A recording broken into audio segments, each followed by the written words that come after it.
Well, I got my first guitar when I was 8 for Christmas. And I'd asked for it because my mom had sent my brother and I to take piano lessons from this little old lady that lived halfway from our house to church. When Mom came back to pick us up, I was crying on the front porch, and my mom asked her why, and she said, well, the little one there, his little fingers are too fat and too short to play piano, but I can teach the older one. And it made me mad. So there's my fingers, fat and short. So I thought, I'm going to play guitar and I'm just going to show them. So got a guitar for Christmas and been playing ever since. I took some lessons, first of all, from an old guy in Fort Oglethorpe, and I took 8 lessons. I remember all 8 of them. He was an old man. He wasn't real happy. His wife was leaving him. My mom would drop me off, and the first thing this guy would do was give me $1, send me over to get Cokes. I'd go back. We'd both drink a Coke. He'd tell me how unhappy he was. And then he'd teach me like Red River Valley or just play by note. And I wanted to play rock and roll. So I spent many, many years listening to records and setting needles back and trying to figure out chords and learning all by ear. So that's how I learned. Got in high school, played with other guys, played in bands, played Stairway to Heaven 1,000 times. My second year in college, we needed a singer. I sing, but we wanted somebody else. We wanted harmony, and we wanted a piano player.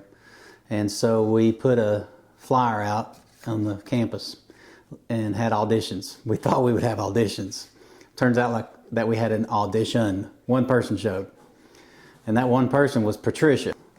And she could play piano. And so we did several concerts with her. Did one outdoor on the President's lawn. There must have been 500 people listening to us. I sang a duet, sang Eagles' Desperado. Turns out that Patricia is Trisha Yearwood. And so that was my 15 minutes of fame, even though neither one of us were famous.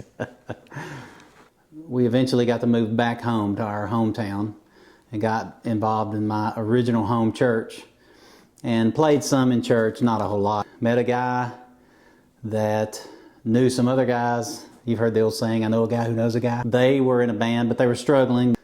And so met with those guys in a basement over in East Ridge. We hit it off right from the start, you know. It's called our band Gathering. We recorded a CD. We played youth concerts, festivals. We played Gatlinburg. We played a lot of big church events here in Chattanooga, and it was a big deal. But about the time that was over, our church was going to start a contemporary service. You know, so we started that. And that's probably 15 years ago. Been doing it ever since.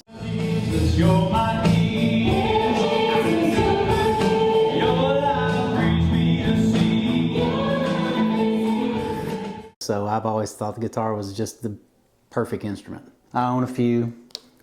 That's pretty much my story, so I just love to play.